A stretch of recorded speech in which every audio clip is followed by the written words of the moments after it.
the setting. It's a shame they haven't got a cricket match behind us. If I can just run through, would be all right for me.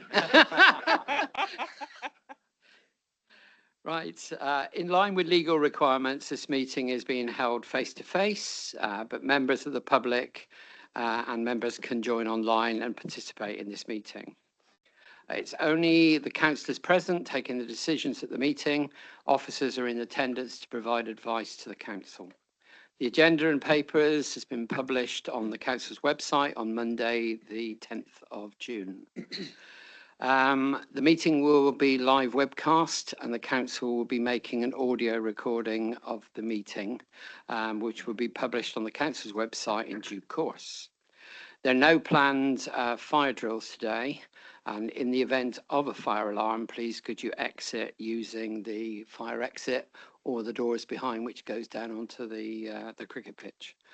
And then assemble on the car park, and members of the Democratic Services team will be there to assist you. If members in the room wish to speak, please could they raise their hand, and the Vice Chair and the Monitoring Officer will note your name and bring it to my attention. Now, today it may be a little bit more difficult to, as we're on the same level as you, what I would suggest, if you're having problems communicating with us at the front, that you actually stand just to make it easier. Okay. Could I request that people only speak when invited by myself? The most important thing I've missed out is anyone that's parking in any of the car parks around this ground, please make sure that you've entered your registration on the lectern outside the door. Otherwise, it will cost you £100 if you're fined. So if you haven't done it, I would suggest that you go and do it. We were made aware of the passing of an ex-councillor. Because of the short time span, we will be doing a tribute to him at the next full council meeting in July. Okay, if we move on to the agenda proper, apologies for absence, please, David. Okay, thank you, Chair. Quite a list. Councillor Jenny Snell, Councillor Val Keach, Councillor Adam Boyden, Councillor Connor Payne, Councillor Hilary Bruce, Councillor Michael Dunk, Councillor Martin Dimmery, Councillor Don Denton, Councillor Susanna Hart, Councillor Helen Kay, Councillor Rob Reid, Councillor Ros Wyke, Councillor Stephen Page, Councillor Mike Stanton, Councillor Ross Henley, Councillor Marcus Kravis, Councillor Emily Perlston, Councillor Andy Kendall, Councillor Graham Oakes, Councillor Andy Sully, Councillor Sarah Dyke, Councillor Lucy Trimnell, Councillor Caroline Ellis, Councillor Andy Saughton, Councillor Oliver Patrick, Councillor Mike Hewitson, Councillor Adam Dance, Councillor Federica Smith-Roberts, Councillor Philip Ham, Councillor Evie Potts-Jones, Councillor Andy Dingwall, Councillor Brian Bolt, Councillor Diego Rodriguez, Councillor Faye Purbrick, Councillor Francis Nicholson, Councillor Lance Duddridge, Councillor Sue Osborne, Councillor Andy Hadley, and Councillor Alistair Higdon. Thank you. Are there any further names? Yes, at the back. Dave.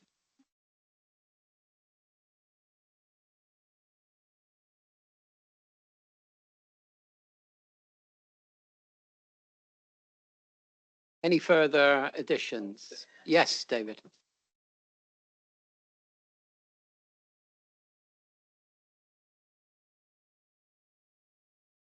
That's Councillor Mike Caswell and Councillor Soraya Jewell. Sadaya Jewell. Can I just say, if members haven't yet turned the microphone on, could you just turn it on now? Because it does take about a minute to warm up. So better that than find out when you want to speak. It's not there.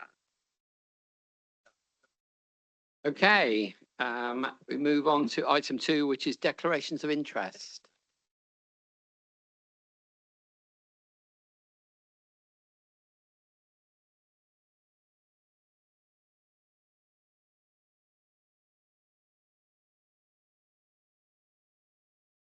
There are no declarations of interest that have been submitted.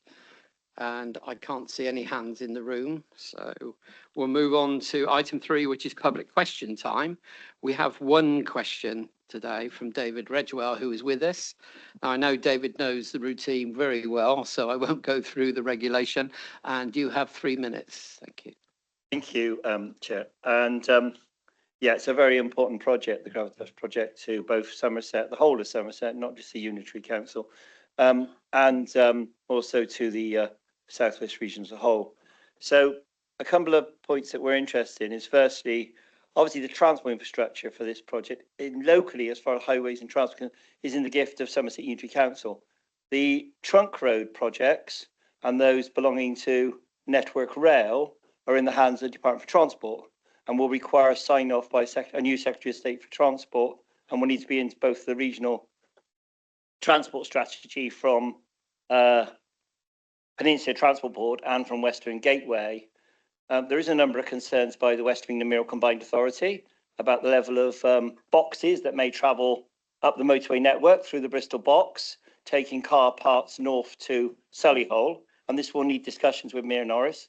Of course, the preferred option for freight is actually rail freight logistics, and to use the existing freight line that needs to be relayed into the site, because most car parts in this country do travel by rail and go factory to factory by rail.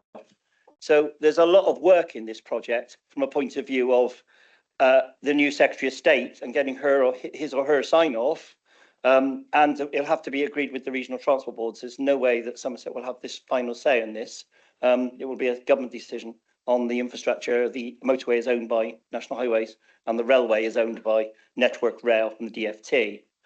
But I welcome the project, but I'm just asking, you will need on built and be talking to both the rest of Somerset, in particular, the unitaries, and also to the West of England Combined Authority and the two transport boards. And then on the local transport issues, we're disappointed it's just one bus service being shown in the report. Yet statistics show us that there's 4,000 employees here, and some of them will come from Weston-super-Mare in Unitary North Somerset. Some of them will come from Taunton. Some of them will come from Wells Glastonbury Street. Some of them will come from South Bristol, in the way that you very effectively have a transport plan with First Group, Somerset Passenger Solutions that cover the region with Hinkley Point. And that will need to be arranged for the Gigafactory. So there's a lot of work here. The other issue is about buses, and we'll be looking at electrification of the bus fleet. So there'll need to be a depot and need to be contracts in place with First or Stagecoach. And then there will also need to be works to Highbridge and Burnham and Bridgewater stations to make sure people can access to and from the site. This isn't a local project, as we rightly pointed out at the meeting I attended with Richard Wilkinson of the Peninsula Transport Board, where it is seen by the region as a major project. So I wish this project well, but there's a lot to us as stakeholders and regional stakeholders in particular, and more than just Unitary Somerset, but the whole of Somerset. There's a lot of unanswered questions, and this will require a discussion with Secretary of State and with the Department for Transport, in particular after the general election. So welcome today. It's a great project, but the transport plan will need a lot more work, and it's just more than a motorway junction. That is not the answer purely to moving logistics and car parts. Somebody's been involved in rail freight around the West Midlands. Most of it travels in and out by rail into their factories up there, and that will need a lot of work. Malcolm Parsons is the expert working on this in the West of England Combined Authority. He's worked for Network Rail, and he's very interested to become heavily involved in this, both for the passenger trains and also help with the freight trains. He's a secondee to Mayor Norris. Thank you. Thank you very much. Richard, if you'd like to reply. Yeah, thank you, David. Again, I'm going to answer the submitted questions. But first of all, let's say I'm pleased as ever to engage with you on bus-related matters.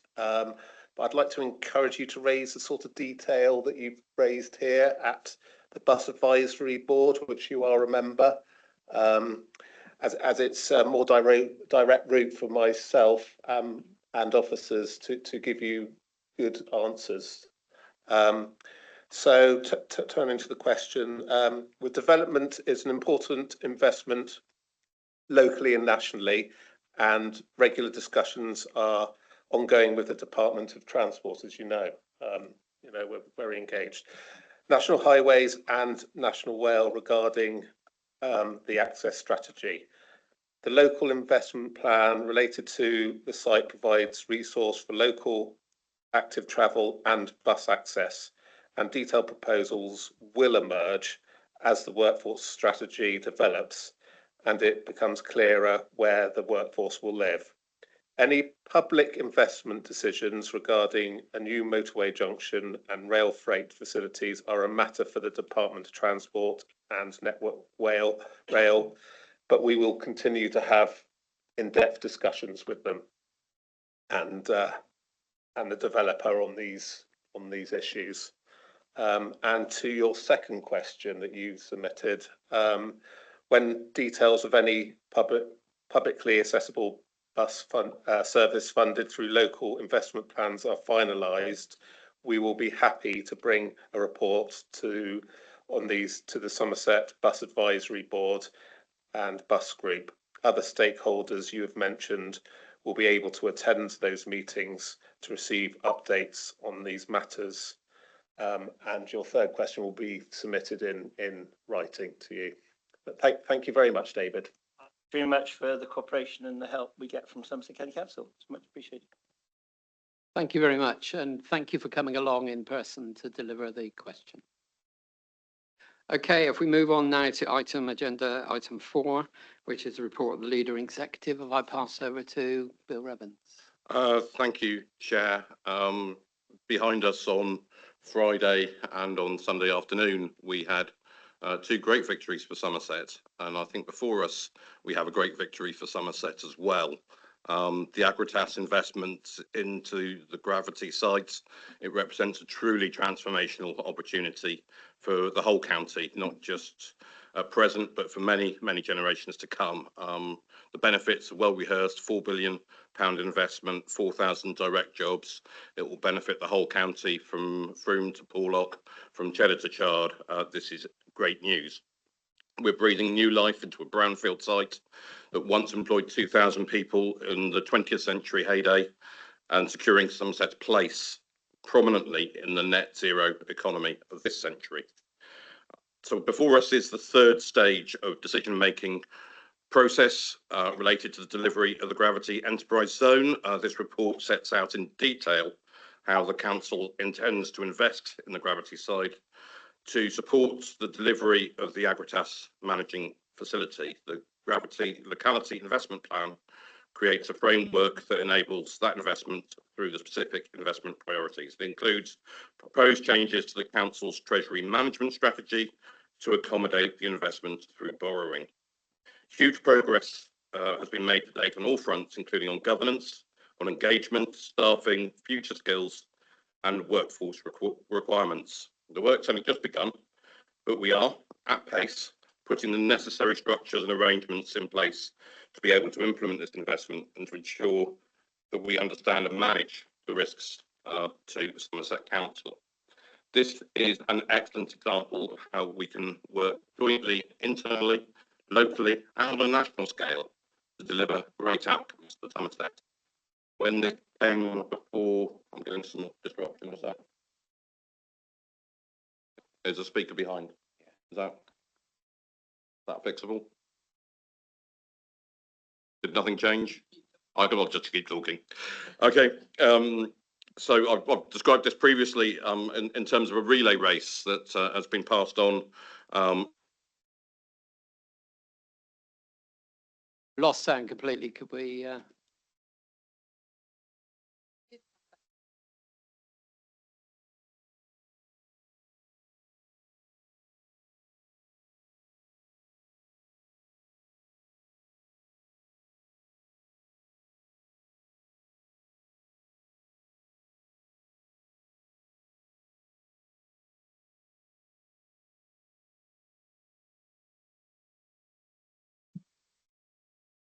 You could swap it with another one. Thank you. I'm hoping the battery running out isn't an omen. So I described it as a relay race where because there's been such a cross-party agreement on this, it's been handed on from one administration to another, and I hope as seamlessly as possible, and of course pay tribute to those people at the previous administration at both officer and member level who contributed to bringing this forwards. If we go back to the cricket analogy, we've had a solid opening stand, and now the middle order needs to knock it out of the ground. So the latest I need to pass on to the lead member for this, Ros Wyke, is unfortunately on annual leave, so I will pass on to the amazing officer team who've been working on this. So that's Jason, Mickey, Paul and Kinga, who I now hand over to. Thank you. Thanks, Bill. Thanks, Chairman. So this paper has been through Corpus and Resources scrutiny and through executive on its journey here today. And as Bill outlined, our work with Agritas will span the entirety of the council. Paul will talk you through the detail of the significant decision that's ahead of you, and Jason will talk you through the link with the Treasury management strategy shortly. And as ever, we have Kinga here for the difficult questions. It is dependent, as we reiterated before, upon securing a grant of 55 million from DBT, Department of Business and Trade, and securing a 10-year extension in terms of time to the enterprise zone status from DLUC, which we've been progressing well and will continue post-election. The Gravity Locality Investment Plan focuses on several themes that have been identified through close working with the investor and which aim to directly support the delivery of the advanced manufacturing facility, make the site more attractive to prospective future occupiers, whilst also realising benefit locally and to the wider Somerset community. Proposed themes would deliver interventions that improve or deliver necessary infrastructure on and off-site, address active travel requirements, and provide support for the workforce and prospective supply chains. To underpin the locality investment plan and the need for public investment in the site, the Council has commissioned a viability assessment and business case, the latter jointly with Agritas, and the Council and DBT, the Department for Business and Trade, are also working jointly on a subsidy control assessment to ensure that public funding used to support this project complies with the Subsidy Control Act 2022.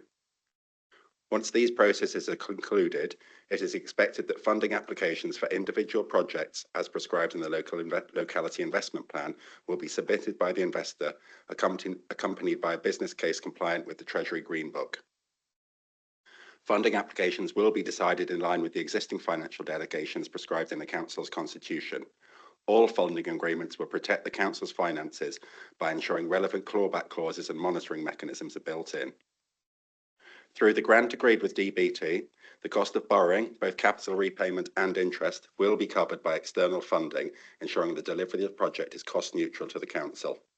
Robust modelling and monitoring regimes are being put in place to ensure the Council is able to draw down money from the grant when the need arises. The grant secured from DBT provides funding also for core Council staff that will be responsible for implementing the enterprise zone and to ensure that the project can be delivered without negatively impacting on the Council's wider finances. The report summarises the risks and mitigations relevant to the recommendations before you, and this is underpinned by a comprehensive programme risk register.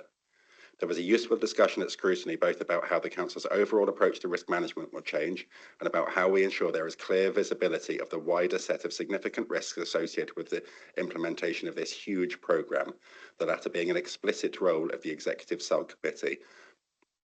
The Executive reflected on this important issue, including the risks around business rates in the future, particularly highlighted accommodation, the importance of reaching out beyond schools and colleges, including care leavers, our Armed Forces Covenant, our role as corporate parent, the critical importance of travel and transport, and last but not least on water. All these points raised by scrutiny and executive and through member briefings will inform our ongoing work on this project. And bringing it full circle, this isn't just about the 4,000 direct jobs in the green industry of the future. It's about how this can act as a catalyst to transform Somerset, and most importantly, of the people who call Somerset home or will call it home. I'll now pass over to Paul to just go through a bit more of the detail. Thank you, Mickey. And I just want to touch in more detail on the Gravity Locality Investment Plan, which is Appendix A in the report. I'll just call it the investment plan to abbreviate as I go through. The investment plan is the focus of the two recommendations in the report, asking councillors to note the priorities and also the addition of the Gravity scheme to the capital programme. So I just want to give you the context because of that. I'll be covering a bit of background to the locality investment plan, summarising its purposes, outlining the priorities set out in it, and just a little bit more about the governance of the plan as well. So, by way of context, as the report says, the Gravity site was awarded enterprise zone status in 2015, and the most important policy lever associated with that status was the retention of business rate uplift that the site generates for a 25-year period at the time of designation. That isn't a gift or a reward to the council or the locality. It's a lever, as I mentioned, to finance pump priming investment to bring the site forward, and also investment to ensure that the full economic benefits of that site coming forward accrue to the locality concerned. So a bit about the purpose of the Gravity Locality Investment Plan. It sets out how the council will facilitate the delivery of the enterprise zone. It also outlines, through the priorities set in it, our intentions for investment of the business rate uplift received, particularly in the context of the battery manufacturing plant, the Agratas investment at Gravity. The financial assumptions in the investment plan are inclusive of the extension that we've negotiated in principle for the life of the enterprise zone and the grant from the Department of Business and Trade. The investment plan and the priorities will also relate to mitigation items and actions identified through the local development order consideration of the Agratas development proposals as well. Finally, and really important to say, as well as facilitating delivery of the investment and the bringing forward of the site, it will also enable benefits in line with our full council plan priorities as well. As we've mentioned, the investment plan has been developed in close dialogue with Agratas. It will be managed as a live document so that the priorities are agile to any kind of changes in need or kind of importance related to the site and benefit realisation as well. So really important to see it as a live document. Just if I draw your attention to table 1 at page 10 in the investment plan, this sets out the 5 priorities for investment through the Enterprise Zone Fund. So the first of those, we've used the phrase kind of informally in our dialogue as those as buckets of activity as well. So it's a framework rather than a list of kind of defined ultimate projects as well. So that bit about agility of the management of the plan. The first, I won't keep saying buckets because it has a kind of era pantomime to it. So I'll call them the first theme. The first theme is around strategic site access and connectivity, and indicatively 74 million fund is allocated to this.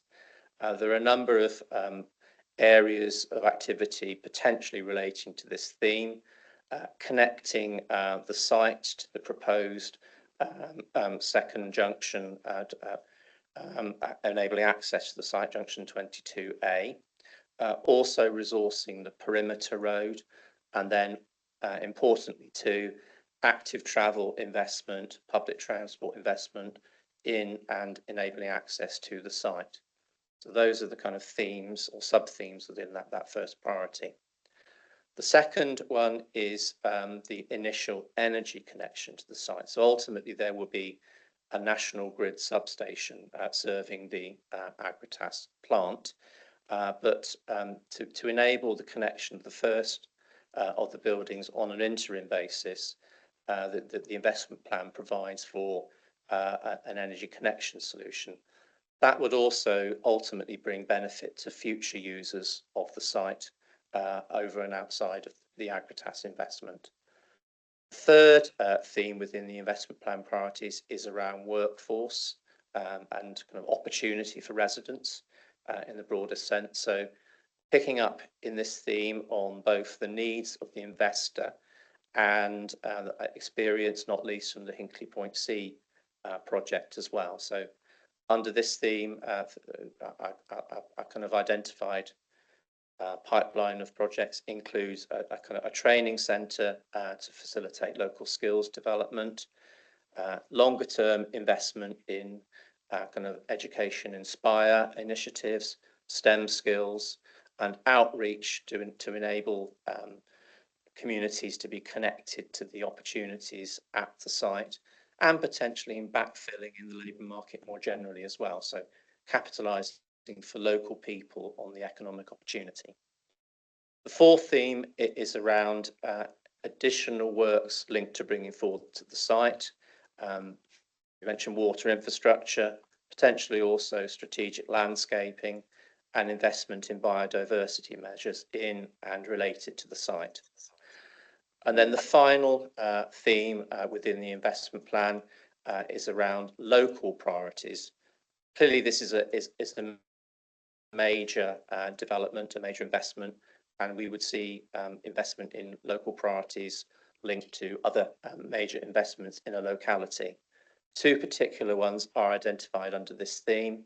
The first is investment in or contribution towards the Bridgewater tidal barrier, and the second is around the works at the Dunbar junction to improve that junction to support the motorway junction's accommodation of growth. So those are the five themes in the investment plan. I'll touch finally very briefly on governance, and that is covered in section 6 of the investment plan, page 17 in your kind of report. Just two important points to mention. You'll no doubt list that the Gravity Executive Subcommittee has been established to manage all those kind of due processes which Mickey has outlined in terms of the management of the fund and decisions of significant investment above delegations. So that's the executive body to oversee the investment plan. We are also going to be establishing a community forum to enable our dialogue with the local community about the overall scheme. And we've had and will continue to have member fora meetings as well. We've concentrated in the first two meetings of that body on the kind of stages of the local development order process that will cover the kind of richness of project issues in due course. Both of those bodies enable us to pick up intelligence, to feed through key themes, and to ensure that we have active engagement linked to the executive decisions of the subcommittee. Thank you.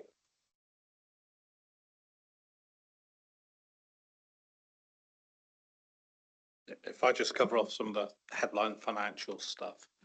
In terms of, as Paul mentioned, the investment plan, £150 million, that obviously presented the council with a problem that the business rates income that we've modelled comes in excess of that, but the investment plan is paid out in the first few years, and therefore there's a cost to the council. We made it very clear with government we couldn't afford to do that, and that's where the £55 million grant has come from. So securing £55 million grant along with the 10-year extension to the enterprise zone actually switches the finances on this considerably. So there's no cost to the council in those initial years until the business rates income is sufficient to fund the borrowing costs. If I move on to the sort of technical bit in terms of the borrowing costs and the Treasury management strategy, back in February at full council you approved the Treasury strategy for the 24-25 financial year. It's really quite a key document actually, because you're delegating an awful lot of power to me as your Section 151 officer to carry out investments and to borrow money. That's reflecting of the need to do things quickly with the markets and how interest rates move on a daily basis. What the Treasury management strategy does is set out a framework within which we operate. So it sets the overall limits so that I can't go mad and suddenly borrow that we have seen in one or two other places that we can't afford.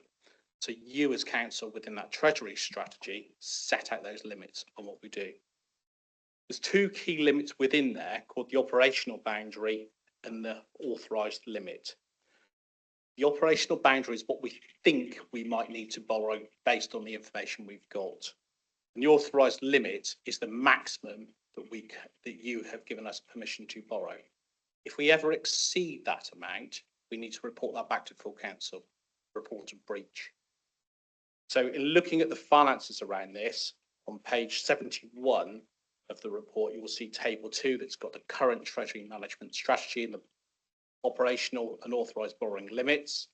Then over the page on page 72, you'll see the new table, table 3, where we've updated both of those figures, taking into account this scheme and the investments and increasing both of those borrowing limits. So it's a technical thing of a result of making the decision to do this, that we would need to make sure we update our treasury limits. Thank you. Bill, do you wish to add anything further before I move over to David, who is seconding the recommendation? Nothing further to add except to formally propose. Thank you. David? Thank you very much, Chair. I'm delighted to second, but I reserve my right to speak at the end, if I may. Thank you. Can I open up the debate? Yeah, Peter Sieb at the back. Thank you, Chairman. On page 18, in the summary of the key financial risks, it says that the borrowing will be fully financed by the up to £55 million grant secured, and they use the past tense, from the government. That seems quite certain. Similar tone is taken on page 60, where it says that the investment plan has been secured by securing an up to £55 million revenue grant. However, in Annex 3, it says the grant is currently being negotiated, and the Executive Director in his introduction referred to it in the context of something that would happen after the election. What's the true status of this grant? Is it sufficiently secure now to allow us to take this decision? And what risks are we carrying, if not, in terms of the uncertainty around the grant? Is that one for you, Jason? So me and Mickey are looking at each other. So in terms of, we have been in quite a long dialogue, I think, with various government departments around securing the grant and meeting all of the limits and all of their requirements. And I have to say, initially, it started off as a loan, which meant we would have to pay for it. So securing a grant is a major step forward. We have now buttoned down all of those terms and conditions, and we have actually got the grant, and I have actually signed it off yesterday. So we have got it secured. It is kind of in the bank. There are conditions on that, as we always expected, around us following the things that are set out in the report. Okay, Claire. Thank you, Chair.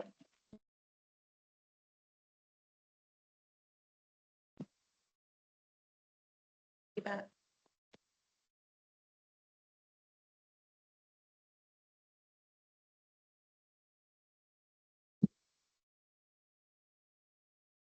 Thank you, Chair. I think you ought to swap places with Peter, maybe. Is that better? Yeah. Right, okay. Thank you. This is a very welcome development for the area, for Somerset and the country. The town of Bridgwater suffers from challenging road traffic, with the main roads in and out of the town congested, and that could stifle the growth of the town that it needs. It badly needs. A recent report by Network Rail in 2022 identified Bridgwater as one of 2 towns between Bristol and Exeter of having suppressed demand due to inadequate transport links, primarily rail in this case. To enable the town and surrounding communities to thrive, you need a transport system that works for everyone, as well as giving people options. And the town station and its ability to play an active role in travel needs and has been overlooked to the detriment of Bridgwater. How will Somerset Council encourage Agritas to be working with other businesses and investors and the communities in the short, medium and long term in strategic planning for improving travel infrastructure, sustainable transport, buses, and road safety in the Bridgewater alongside these bold and ambitious plans at Gravity. Thank you. Who'd like to tackle that one? Yeah, okay. Yes, Paul. Obviously, a very important issue associated with accommodating the development and the opportunities that arise from it. I think there are several aspects to picking up the points that have been made. The first is that the local development order obviously focuses on movement and the kind of impacts of an investment at the site. So that will enable us through the compliance process to work with Agritas, the investor, to minimise and manage the impacts. Similarly, as I kind of alluded to, the locality investment plan itself includes a theme around access to the site. So investment in active travel measures, supporting public transport usage and infrastructure as well is important to this. Obviously, Agritas themselves, as a new corporate citizen to Somerset, will need to think about how they kind of minimise the kind of impacts of their workforce. It's the part of their reputation and how they make things work for their employees and the locality too. I suppose aspirationally here, but worth our while bearing in mind as well. Although the kind of the profile of the two projects doesn't align perfectly, there is a dialogue to be facilitated between Agritas and EDF about the kind of legacy assets from the construction phase of Hinkley Point C as well. So that may be a part of the solution finally too. Chess. Oh, sorry, a quick point. So around the corner, you've got Warpool landfill that's also expanding, and there could be sort of hundreds of lorries on the roads as well. So it's kind of, I accept that response is positive, but it's that Agritas must be working with the other industries that are also expanding, and the villages are just cut off, the communities are cut off.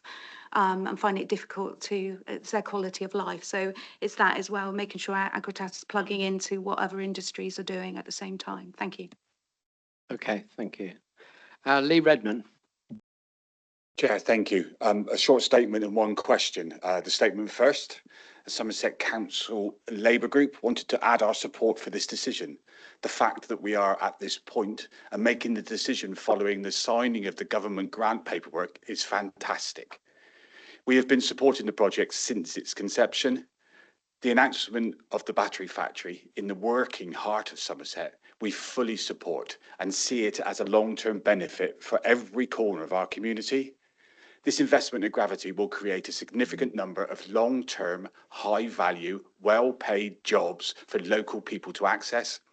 At the same time, helping continue the education opportunities that started with Hinkley C in partnership with Bridgewater and Taunton College and many other education bodies, giving local people of every age further opportunities to learn or reskill. We lose too many young people who are forced to move away to learn, often resulting with them staying away to work. With the Somerset Council budget in crisis, the timing of this cannot be understated. It means that the project can go forward and not put the council under any further strain. Somerset Labour Group has been... Yeah, could we... Sorry. Yeah, can you carry on? Sorry. Has been working with officers for many years to ensure all elements that impact our communities are highlighted. We further look forward to working with officers in a continued air of openness on this exciting project. The question, could the 151 officer or executive member please explain how this funding would work if the worst happened and the council was forced to declare a section 114? Thank you. Jason.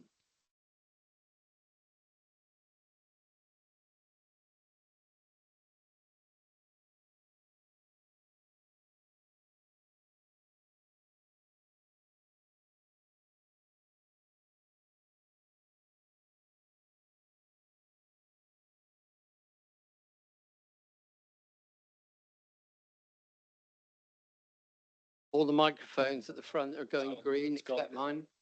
Yep, it's gone. You had the magic touch. So just to clarify in terms of a section 114 notice, it's a very precise thing, a section 114 notice is issued by the council's chief finance officer or section 151 officer after informing the chief exec and monitoring officer. But it is a section 151 responsibilities. And there's two reasons why you'd issue one. One, the council's carried out illegal expenditure. We've seen places more recently like Northamptonshire where that's happened. Or the second reason, where the council's expenditure is going to exceed its income. And we've seen that in the likes of Birmingham, Croydon, Slough, Thurrock, etc. The actual 114 is actually really a notice from the 151 officer saying to members, elected members, you need to do something. So when it's issued, council has a duty to meet within 21 days. During that period of those up to 21 days, only essential expenditure can take place. There can be no spend on discretionary items. When the council meets, it then decides whether it agrees with the 151's assessment and usually puts a plan in place. So actually, this deal was not impacted by that process at all. And that has been part of the key discussions we've had with government to make sure it's not. So can assure members that everything you've got before you today shouldn't be impacted if the council ever found itself in that position. Dave Mansell. Thank you. I too welcome this project. It will clearly bring many benefits to Somerset, both the wider area and the local. My question follows on from an earlier one on the transport aspects, and just trying to get a little bit more information, hopefully, on what the aspirations, what the intentions are. So there's a good list of activities drawn to our attention in Table 1 of the investment plan, which is page 50 of our reports. There are also the report 16.6 reference to high-level themes, and in both cases this is around active travel, public transport and reinstating the rail link. Now, in addition to that, in 11.2 on page 28, on page 24, there's reference to modal shift targets, and I'd say that's sort of starting to get closer to what would start to excite me even more. You know, I'm pleased to see that the right words are being used, but I'm wondering what they're going to mean. So there's mention of modal shift targets. That suggests that there is a target to see how much travel is done by active means, by public transport, potentially including the rail link. Could we be told, you know, what is in mind? Is it 50%, just plucking a figure out of the air? Is it the intended that active and public travel will be more than 50% of the travel, or will it be even more? Can we have some sort of indication of what is being aimed for with the investment money? And just finally, perhaps it may also help. At the moment, this is all sort of lumped in, and you can sort of see why, partly with investment in a connection to the motorway as well. Is it possible to say how much that connection to the motorway is expected to cost, and how much of the investment money will that be taking up, and how much will be used in the other aspects? Thank you. Yes.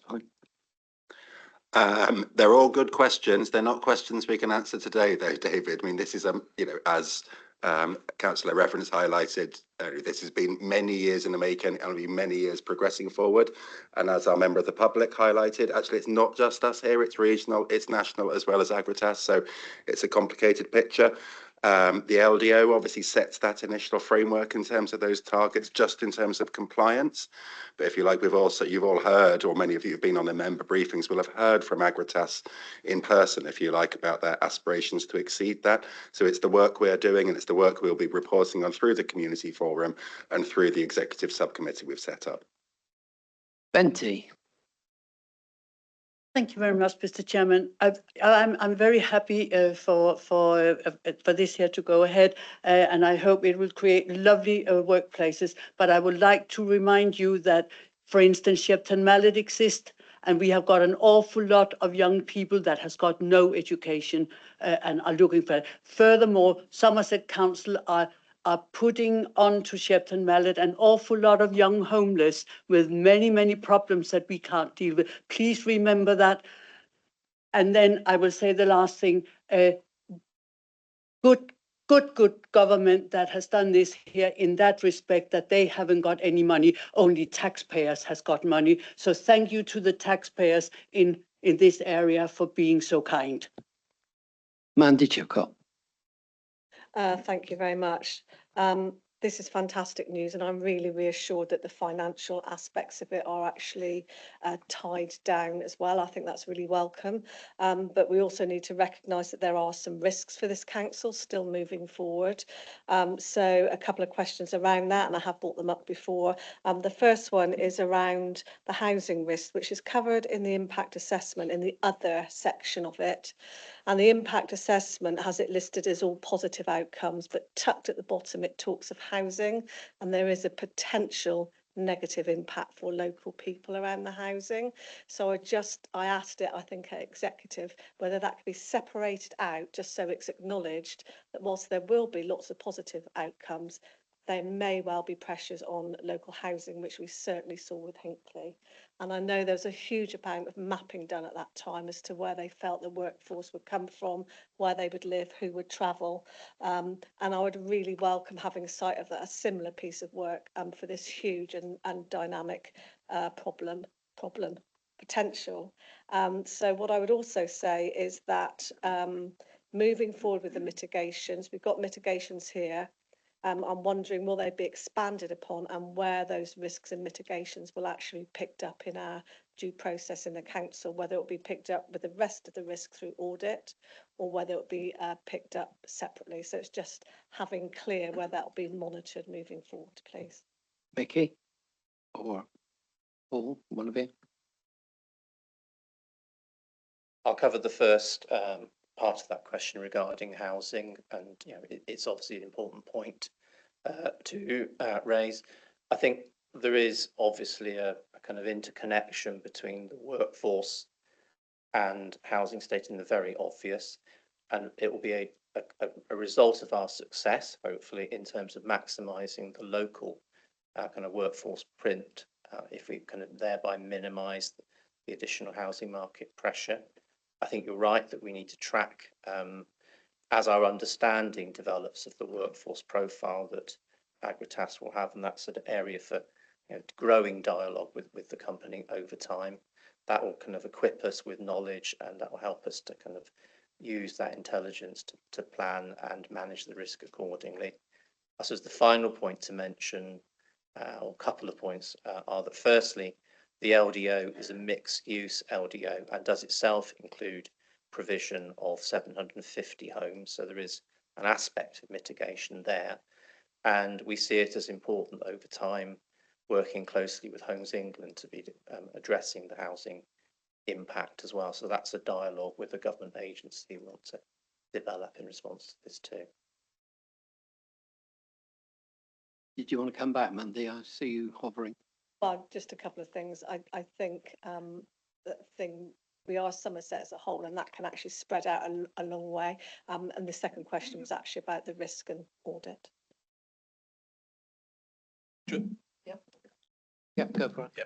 So just on the risks, Mandy, you'll know this being on audit, that committee oversees the whole risk framework. We've kind of done okay, but could do better, I think the scorecard would say at the moment. We identify strategic risks. I think we're going through a process of refreshing those, updating those, making sure they're still fit for purpose. We do the operational risk from services. This is a different type of one. This is a project risk as well. Within this paper, there are the governance arrangements. You would expect those project risks to be reported through that, but also they will be reporting to the audit committee as well. Audit committee have that function for council overseeing all the risks. one of the other things going forward in terms of best practice, actually, we should be taking risks to council as a whole every now and again. So that's something, a change we'd look to do to strengthen the whole process. Thank you, I welcome that, and as you say, work to do. Jill Slocum. Thank you, Chairman. Excuse me. Obviously, being an old, I've mentioned the word Sedgemoor councillor, a momentous day for us. We're very excited and very pleased. And obviously, we're very grateful the government have done this to make this forward on. I'm also very, very pleased. I've got our councillor, our officers, sorry, Kinga and Mickey on this because they were there. Kinga was there from the beginning. So I think this is very, very important. What I'd like to ask is on the gravity subgroup committee, are you going to take the local knowledge? Are you going to take that in? It's very, very important that throughout mitigation and when you're discussing aspects of this, that you need to know what the local people are thinking, seeing and putting up with. And I think that's very often it can be done at a high level and not down on the ground. And I think that's, I'd just like to ask, also very important for local councillors. So I'd just like to ask that, has that been considered, please? Bill, you wanted to come back? Yeah, as I think I'm down to chair that committee, I want to give you that assurance now that I consider it to be absolutely essential that that local knowledge is part of that process. I would consider myself a local member as well for this project, and also being a fellow ex-Edgemore colleague. I'm not sure about the old, but we'll leave that there. But you're absolutely right. And the other learning I think we've brought in from the HPC subgroups is that when I went to the Transport Forum or the Community Forum, it felt like we were listened to, but then nothing happened. And what I really want is for us to be able to respond to those community forums and for those to be a venue where any concerns can be raised and actioned. Mark Healy. Could you come back? Yeah. Just wanted to say one thing, if I may. I sit still on the HPC forums and I still sit on the regular ones. And Bill, it must be something to do with me because I am heard, I am listened to. So, you know, we may need to get you back on that. But I just wanted to mention that you've got to keep talking. That's the best thing. Thank you, Mark Healy. Thank you for that, Chairman. I can now get a word in edgeways. Really good. Sorry, Jill, I wasn't being facetious, far from it, in fact. You know, she's got to be nice to me because I'm giving her a lift home. Ladies and gentlemen, what a momentous occasion it is today, isn't it? As Mickey referred to, 9 years in the making. I heard colleagues talk about road infrastructure, rail infrastructure, etc., etc., etc. But globally, we are now on the world stage, I think, with what we're doing. All the eyes are on us. I truly believe that, and I know that any government, I don't know what's going to happen in the future, I don't know, but why wouldn't you go ahead with this project? It fulfills every nook and cranny for this country. It immediately brings jobs, local jobs. I heard about the local infrastructure of the roadways. Do you not really believe that with a project of this magnitude, that our roads around Sedgemoor, around Taunton, in Somerset aren't going to be fixed on the quick? I heard about Junction 22A. Yes, there are going to be things happening there. But again, as Paul, Jason and Mickey have alluded to earlier on, they've been in massive dialogue for years and they're at the pinnacle of everything now. This won't just walk into, if you like, into a dream world. It's been totally professionally costed out, thought out, the technology has been thought out. The question I want to ask the council, if I may, through you, Chairman, is how quickly can we get on with this and financially and get going with the project? Thank you, Chairman. One of you. I don't mind which one. We are already going with it. I mean, if you ask Kinga and her colleagues, they're often sitting in Bridgewater House, albeit environmental health colleagues elsewhere or even partner organisations. There's a hell of a lot going on, and you'll know when you go to the site, there's also stuff happening under the kind of preliminary works planning application. So, but it's a huge phased project. So it is happening as we speak, and almost a financial element of it's just one element, really. Thank you. Dave Mansell, you wanted to come back. If I may, it is just to come back on my previous question. I did just wonder with regard to my question about the cost of the second road connection. I do wonder whether there might be some indication of that at the moment. You kind of suspect that there would be to come up with the figure. So could I ask, and it doesn't have to be now, but could we, if there is a figure available now for what is allocated for the second road connection to the motorway, what that allocation is? If it's not available now, even as an indication, could it please be provided to us once it is available in the future, please? Yep. And I ask because I'm interested really to know the other side. What's happening on the active travel and the public transport, and that seems the way to get there. I thought I'd better just say that. Thank you. Yeah, happy to provide that commitment for the future, but in line with what Councillor Evans said, there are no decisions until that transparent committee has taken its decision. So I can't give you figures that don't exist because they're in the future, but can offer you that assurance that we will have that open discussion and dialogue before open and transparent decision making. And again, probably one of the few additions to this paper was to reflect the point that Councillor Slocum raised, to kind of make sure there was a clear diagram, so as well as the words that were already there showing how important that local engagement is to the work of that subcommittee. 16.9 I think is in your paper. I think we've got Councillor Bailey online who wants to come in. Can you hear me? Yes, thank you, Chair. I'd like to firstly welcome the project. My question really is to widen out across the wider Somerset, and just to and bearing in mind a similar conversation that was had when Hinkley Point was starting and being planned, is to how we actually measure and it's been commented on by a previous speaker, how we measure both the positive and reduce the negative impacts across Somerset and the wider region, southwest region, in order to get an idea of the knock-on effect that it will have across, let's say, the Martock division, for example. What process have you got in train, and how will they be fed back to us? Thank you. So in terms of the wider benefit and the kind of impacts of the project over time, I think first to say that as part of the management of the investment plan, the individual decisions about funding will be based on funding agreements. They will set targets, they'll have monitoring requirements linked to them, and that will enable the council to develop a picture and to manage the impact of investments made. Also, the delivery team itself reporting to the subcommittee, an important part of its role will be to understand the impacts of the project positive and where there are issues to Somerset in the overall sense as well. So both through the investment plan implementation and our wider oversight of the project, we'll kind of have that in mind.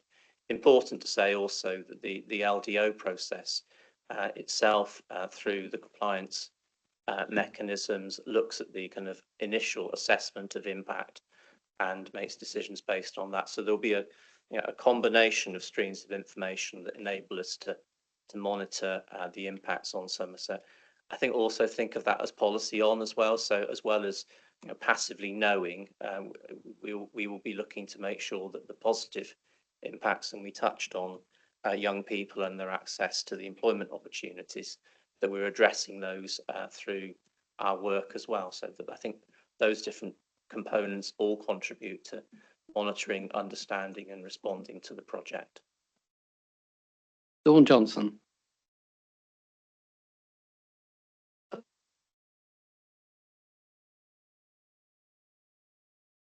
Sorry.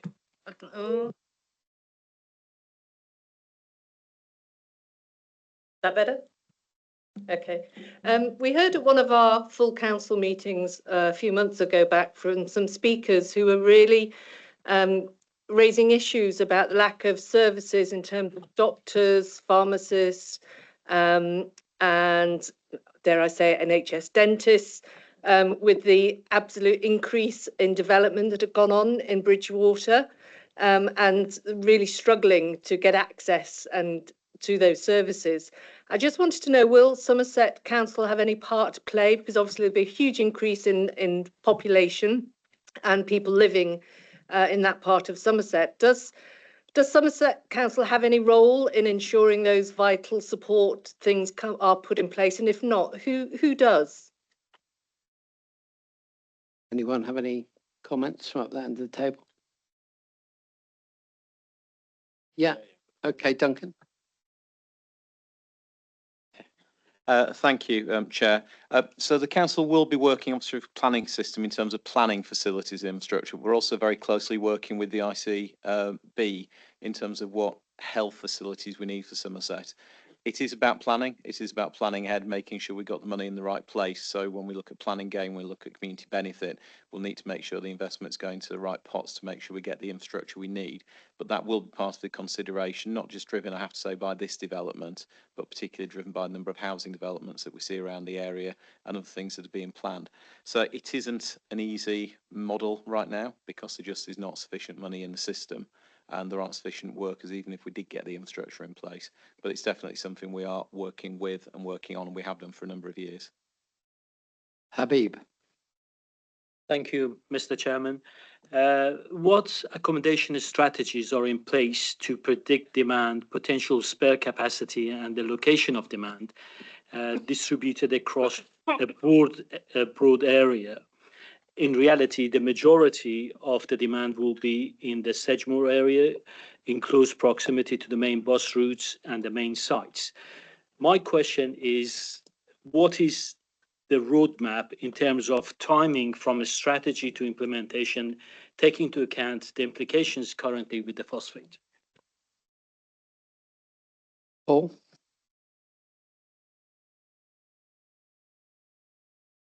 So I think this is obviously an important part of accommodating the development and responding to the kind of housing need that evolves from it over time. We've talked about in the discussion that we're at a relatively early stage in our kind of developing relationship with Agritas. Frankly, one of the areas where we will need to develop our kind of intelligence and kind of strategies in response will be around the kind of housing and accommodation impacts. I'd make a contrast to the Hinkley Point C project, which is a partial relevance here, in as much as that the construction of the Agritas facilities it's a large build, but it's a relatively straightforward build. We don't expect the construction workforce to be anything of the order of the Hinkley Point C workforce. So it's more about the operational workforce where the kind of the planning of how we accommodate the housing need will be focused upon. So yes, it's a very valid point to raise. It's one way we need to work with Agritas and through the planning system and make sure that we're responding appropriately to need over time. Okay, I think that, oh, yep. Alan. Can I just ask one question, please? How long is it going to be before the housing development that's going to be attached to this gets going? I mean, we had issues in Bridgewater with Hinkley Point, with demand coming in and rents went for the roof, etc., etc. And I would like to think that some of the housing involved with this around the area will be getting going. And we all know how long the planning system takes, how frustrating it is. I think that's very, very relevant to what's happening to the local economy and everything. I'm sorry to harp on, but the planning takes too long. I've had some in the pipeline now for a long time, and it takes too long. And if things like this are going to happen, we need to speed it up. It needs to be speeded up. The time you think about it, with inflation, the costs have gone up 30, 40%. Your houses have gone up more. People can't get the mortgages, and there had to be some realistic look at moving things on at pace. Thank Paul, you. do you want to comment on that? Yeah, I'm not going to comment on the planning system because I guess it's a matter of national relevance at the moment, but clearly our teams locally are doing everything they can. And just to remind you, I think Paul kind of highlighted it earlier in terms of the phasing of the three developments. So only a small fraction of that possible housing need is on the site. And I guess there's a sequence to this in terms of, we started earlier, there were questions around, and have been all of the times we've taken this through, about, well, how can we make sure it's our young people, or for that matter, old people, or people far from the labour market that benefit? Understanding that and the workforce development needs, that it then informs the understanding of the housing that will be needed, and we're not making any assumptions at the moment about where that will be. So there is a sequence to it, but we recognise that you've always got two competing pressures. One, you want to crack on with it quickly, but two, you also want to get it right and not miss the life-changing opportunities for people around here this can create. Thank you. Mike Rigby. Thank you, Chair. Living in Somerset, we all understand that the main constraint to the free flow of goods in and into and out of Gravity will not be issues with Junction 23. It's the M5 itself.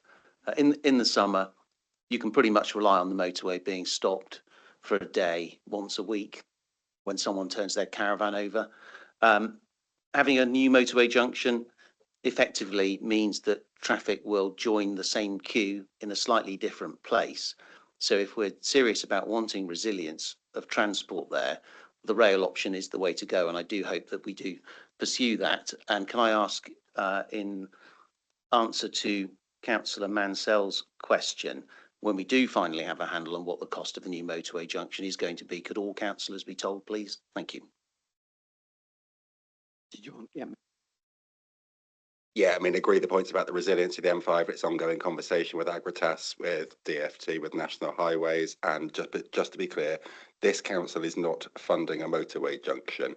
A motorway junction will be a national piece of infrastructure, and it's just another example of where this project is complicated. But yeah, repeat the assurance provided to Councillor Mansell of providing information when we have it. Right, I think we now come back to David Fothergill. Thank you very much indeed, Chair, and I'm delighted to second this. This is a fantastic opportunity for Somerset, and you could class it as a once in a lifetime opportunity for the county. It's actually the second chance in a lifetime because, of course, we had Hinkley Point, and I think we have to learn our lessons from Hinkley Point. I accept that it's a different project in the build, but one of the things that I think that we have to learn from that is that we need to listen to local people, and we need to spend more time understanding what the impacts are and the pressures are, and I'm delighted that the leaders are committed to involving people in those conversations. So for me, this has been a long journey for all of us. I think it's been a very long journey, but actually we're not at destination. I think we're on one of David Redwell's buses, and we're just at the next stop. This is just a stop. And whilst everybody would like to know what's it going to look like, when's it going to arrive, when the house is going to be built, when the new junction is going to be built, we'd all like to know that. But actually, where we are today is at this particular point, and this particular point is just a step on that journey. So I am delighted to support it. I would just like to say a few thank yous, if I may. Particularly thank you to the officers that have worked on it for so long, particularly for the members as well that have worked on it for so long to get us to where we are today. I would just like to single out three people, if I could, that aren't here today. One is Duncan McGinty, who I think has invested enormously into this site, and I would like just to pay tribute to him, and to two officers who aren't here today, and that's Bob Brown and Doug Bamsey, both of whom had a tremendous role to play in the early delivery of this site. So a big thank you to them and a recognition for them. This should be non-political. I hope we're not going to make political points of it. This is about really good news for Somerset, and I'm delighted to be able to second the recommendations. Thank you, David. Bill, do you wish to add anything before we move to the vote? Only to thank members for their comments and the overwhelming support that we've heard through the debate. I'm really pleased that we can work across party, cross council and cross community on delivering this important project for Somerset. Thank you. The recommendations A and B have been proposed and seconded. Could I have a show of hands, please, all those in favour? Anyone against? And are there any abstentions? So that's carried unanimously. Right, okay, you want to add some more apologies? Apologies, Chair. I received some messages asking me to pass on apologies, which I did not read until partway through the meeting, so that's my fault. I just wanted to pass on the apologies of Councillor John Bailey, who has joined us online, as we've heard, and Councillor Mike Murphy. Thank you very much. Anyway, that brings us to the end of the agenda. I know it's a short meeting, but it was a very important one. Coffee and tea is still available at the back. Not at the moment. Anyway, have a safe journey home and thank you for attending.